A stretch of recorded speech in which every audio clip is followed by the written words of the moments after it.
Quality study अकॅडमीमध्ये तुमच्या सर्वांचं स्वागत आहे विद्यार्थी मित्रांनो. आज आपण 17 एप्रिलचे चालू घडामोडीचे प्रश्न पाहणार आहोत. हे प्रश्न UPSC, MPSC व इतर सर्व परीक्षांसाठी अत्यंत उपयोगाचे आहेत. या सिरीजमध्ये आपण एक्झाम पॉईंट ऑफ एक महत्त्वाचा टॉपिक पाहतो. तर आजचा आपला महत्त्वाचा टॉपिक आहे युद्ध अभ्यास. तर याची आपण संपूर्ण माहिती पाहणार आहोत विद्यार्थी मित्रांनो. जे विद्यार्थी आपल्या चॅनलवर नवीन असतील त्यांनी क्वालिटी स्टडी अकॅडमीच्या यूट्यूब चॅनलला सबस्क्राईब करायला विसरू नका. असेच महत्त्वाचे चालू घडामोडीचे व्हिडिओ आणि लेक्चर्स तुमच्यापर्यंत आपल्या क्वालिटी स्टडी अकॅडमीच्या चॅनलच्या माध्यमातून मिळेल. तर आपल्या चॅनलला सबस्क्राईब करायला विसरू नका. चला आता आपण प्रश्न पाहूया चालू घडामोडीचे. तर काल विचारला गेला प्रश्न, आशा भोसले यांना दादासाहेब फाळके पुरस्कार कोणत्या वर्षी प्रदान करण्यात आला? तर तो वर्ष होता विद्यार्थी मित्रांनो 2000. तर पर्याय क्रमांक 2 आपलं योग्य उत्तर आहे.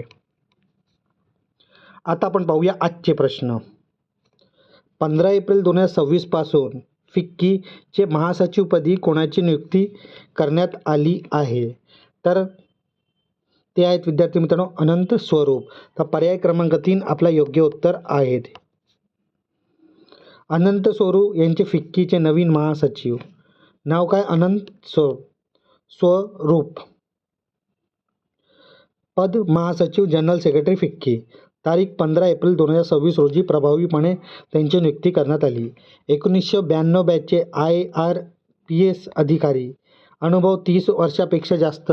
सार्वजनिक धोरण आणि आंतरराष्ट्रीय व्यापार. महत्त्वाचे WTA जिनेवामध्ये भारताचे माजी प्रतिनिधी.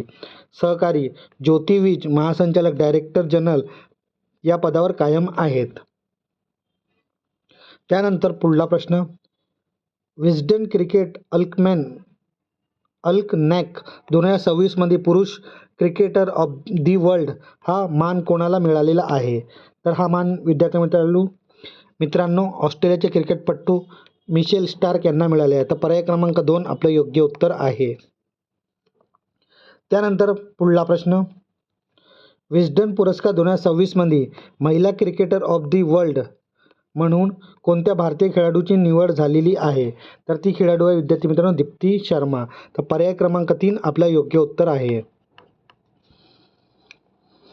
विस्डन पुरस्कार बद्दल आपण माहिती पाहूया. नाव काय? विस्डन क्रिकेट अल्कनॅक 2026 पुरस्कार. स्थापना 1865 रोजी. जगातली सर्वात जुनी आणि प्रतिष्ठित क्रिकेट पुस्तिका. प्रकाशन ब्लूमबरीद्वारा. दरवर्षी प्रकाशित होतो विद्यार्थी मित्रांनो. क्रिकेटचे बायबल म्हणून ओळखले जातो. उद्देश क्रिकेटच्या वार्षिक विश्वकोशात्मक माहिती आणि पुरस्कार देणे. भारतीय क्रिकेटपटूंना 9 पैकी 7 प्रमुख पुरस्कार जिंकलेले आहेत. विस्डन ट्रॉफी, शुभमन गिल एका टेस्ट सामन्यात सर्वोत्तम कामगिरी. तर ही माहिती तुम्ही लक्षात ठेवा विद्यार्थी मित्रांनो आणि हा पॉईंट स्टार मार्क करून ठेवा. त्यानंतर पुरुष cricket of the world Mitchell Starc Australia. महिला cricket of the world Deepti Sharma Bharat. 5 cricket of the year कोणकोणते आहेत?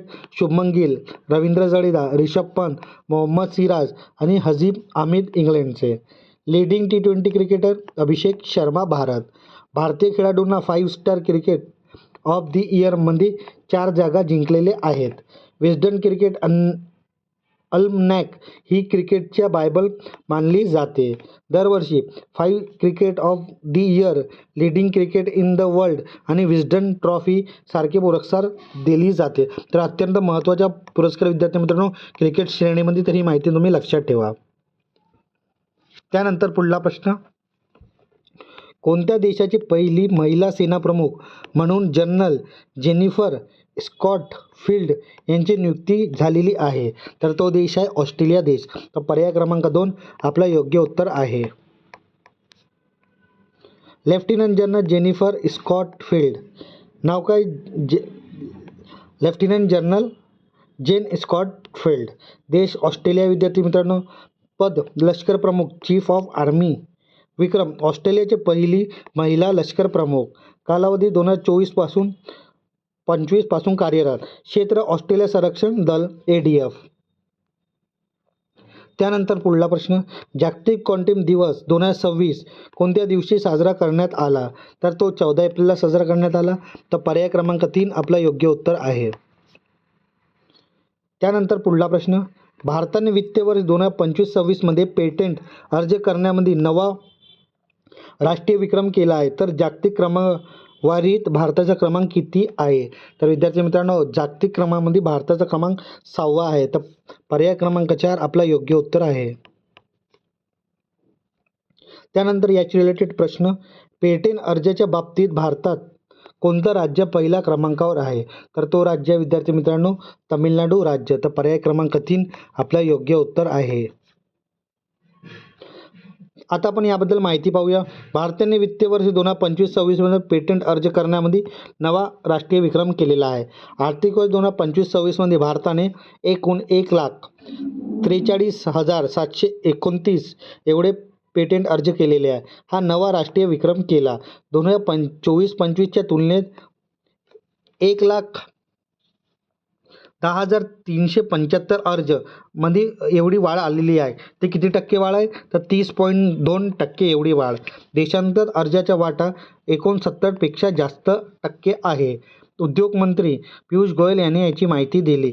जागतिक क्रमवारी भारत किती आहे? कितव्या क्रमांकावर जागतिक? तर 6व्या क्रमांकावर आहेत. पेटंटमध्ये पहिले 3 राज्य कोणकोणते आहेत? पहिल्या क्रमांकावर तामिळनाडू, दुसऱ्यावर कर्नाटक आणि तिसऱ्यावर महाराष्ट्र आहे. तर ही क्रमवारी पण तुम्ही लक्षात ठेवा विद्यार्थी मित्रांनो. त्यानंतर पुढला प्रश्न, मछली राष्ट्रीय पुरस्कार 2026 कोणाला प्रदान करण्यात आला? तर हा पुरस्कार अनिता चौधरी यांना देण्यात आला. तर पर्याय क्रमांक 3 आपलं योग्य उत्तर आहे. मछली राष्ट्रीय पुरस्कार 2026 विजेता अनिता चौधरी यांना मिळालेला आहे. स्थळ जयपूर राजस्थान इथे. संदर्भ रणथंभोरच्या प्रसिद्ध वादनी मछली हिच्या सन्मानार्थ हा पुरस्कार दिला जातो. कार्य वन्यजीव संवर्धन आणि पर्यावरण संरक्षणातील उल्लेखनीय योगदानासाठी हा सन्मान देण्यात आला. आयोजक प्रभा खेतान फाउंडेशन आणि WWF इंडिया फाउंडेशन द्वारा. त्यानंतर पुढला प्रश्न, डिजिटल चलन आणि UPIच्या जागतिक विस्तारासाठी उत्कृष्ट 2029चे अनावरण कोणी केलं? तर हा अनावरण विद्यार्थी मित्रांनो RBIनं केलेलं आहे. तर पर्याय क्रमांक 4 आपलं योग्य उत्तर आहे. उत्कृष्ट 2029 भारतीय रिझर्व्ह बँकेद्वारे सुरू करण्यात आलं. मुख्य उद्दिष्ट UPI आणि ई-रुपी याला जागतिक विस्तार करणे. कालावधी 2026 ते 2029 3 वर्षाचा आराखडा. तंत्रज्ञान AI आणि मशीन लर्निंगचा वापर वाढवणे. लक्ष भारताच्या पेटेंट सिस्टमला जागतिक स्तरावर नेणे. स्वरूप RBIच्या तिसऱ्या मध्यम मुदतीच्या धोरणात्मक आराखडा. उत्कृष्ट 3.0. तर ही माहिती तुम्ही लक्षात ठेवा विद्यार्थ्यांनो. हा अत्यंत महत्त्वाचा उपक्रम RBI द्वारा राबवला जात आहे. त्यानंतर पुढला प्रश्न, भारतीय लष्कराद्वारे अभ्यास ब्रह्मास्त्रचे आयोजन कोणत्या राज्यात करण्यात आलं? तर हा राज्य आहे विद्यार्थी मित्रांनो राजस्थान राज्य. तर पर्याय क्रमांक 3 आपला योग्य उत्तर आहे. अभ्यास ब्रह्मास्त्र हे एक्सरसाइज आहे. आयोजक भारतीय लष्कर इंडियन आर्मीद्वारे. स्थान राजस्थानच्या पोखरण फील्ड फायर रेंजमध्ये. वेळ एप्रिल 2026 मध्ये. प्रमुख आकर्षण अपाचे हेलिकॉप्टरच्या मारक क्षमता तपासणे. उद्देश हवाई आणि भूदलातील समन्वय तपासणे. वैशिष्ट्य नेटवर्क केंद्रित युद्धाचा सराव करणे. तर अत्यंत महत्त्वाच्या अभ्यास ब्रह्मास्त्रबद्दल माहिती. आता विद्यार्थी मित्रांनो आपण आपल्या चालू घडामोडीच्या सत्रामध्ये एक्झाम पॉईंट ऑफ एक महत्त्वाचा टॉपिक पाहतो. तर आजचा आपला महत्त्वाचा टॉपिक आहे युद्ध अभ्यासबद्दल आपण माहिती पाहणार आहोत. येणाऱ्या एक्झाममध्ये याबद्दल प्रश्न असू शकतो. तर 2025चे युद्ध सराव पाहू आपण. एकता भारत आणि मालदीव या 2 देशांमध्ये होतो. ठिकाण मालदीव इथे. त्यानंतर टायगर ट्रम्प भारत आणि मलेशियामध्ये होतो. ठिकाण कुठलं आहे? राजस्थान. गरुड शक्ती भारत आणि इंडोनेशियामध्ये होतो. हिमाचल प्रदेश इथे झाला. गरुड भारत आणि फ्रान्समध्ये. ठिकाण फ्रान्स येथे. अजय वॉरियर भारत आणि युनायटेड किंगडम या 2 देशांमध्ये होतो. ठिकाण राजस्थान येथे. कोकण भारत आणि युनायटेड किंगडममध्ये होतो. या 2 देशादरम्यान होतो आणि ठिकाण भारतच्या पश्चिम किनारा. त्यानंतर स्लायनिक्स भारत आणि श्रीलंका या 2 देशात होतो. ठिकाण श्रीलंका येथे. त्यानंतर जाईमेक्स भारत आणि जपानमध्ये होतो. ठिकाण जपान. त्यानंतर सूर्यकिरण भारत आणि नेपाळमध्ये होतो. या 2 देशात होतो. ठिकाण पित्तोडगड राजस्थान इथे. त्यानंतर विद्यार्थी मित्रांनो आपण 2026चे युद्धाभ्यास पाहूया. वज्र प्रहार 2026 भारत आणि अमेरिका ठिकाण हिमाचल प्रदेश येथे पार पडला. धर्मा गार्डियन 2026 भारत आणि जपान ठिकाण उत्तराखंड इथे. लामिया हे भारत आणि सेशल या 2 देशांदरम्यान होतो, ठिकाण सेशल येथे. तर विद्यार्थी मित्रांनो हे अत्यंत महत्त्वाचे युद्ध अभ्यास आहे. ही माहिती तुम्ही लक्षात ठेवा. येणाऱ्या एक्झाममध्ये याबद्दल प्रश्न असू शकतो. आता एक प्रश्न क्वेश्चन ऑफ द डे तुमच्यासाठी असतो विद्यार्थी मित्रांनो. तर आजचा प्रश्न तुमच्यासाठी आहे. नुकतेच बिहारच्या 24वे मुख्यमंत्रीपदी कोणाची निवड करण्यात आली आहे? तर ह्या प्रश्नाचं उत्तर तुम्ही नक्की कमेंट बॉक्समध्ये द्या. आणि हे पर्याय तुमच्या समोर आहेत विद्यार्थी मित्रांनो. या प्रश्नाचं उत्तर नक्की कमेंट बॉक्समध्ये द्या. चुकलं तरी काही हरकत नाही. येणाऱ्या व्हिडिओमध्ये आपण याबद्दल माहिती पाहणारच आहोत. आता विद्यार्थी मित्रांनो आपण आपल्या क्वालिटी स्टडी अकॅडमीच्या यूट्यूब चॅनलवर जे डेली करंट अफेअर सिरीज घेत आहोत, हे सिरीज तुम्हाला कशी वाटत नक्की कमेंट बॉक्समध्ये सांगा. हे सिरीज तुम्हाला आवडत असेल नक्की लाईक करा, शेअर करा आणि आपल्या क्वालिटी स्टडी अकॅडमीच्या यूट्यूब चॅनलला सबस्क्राईब करायला विसरू नका. धन्यवाद.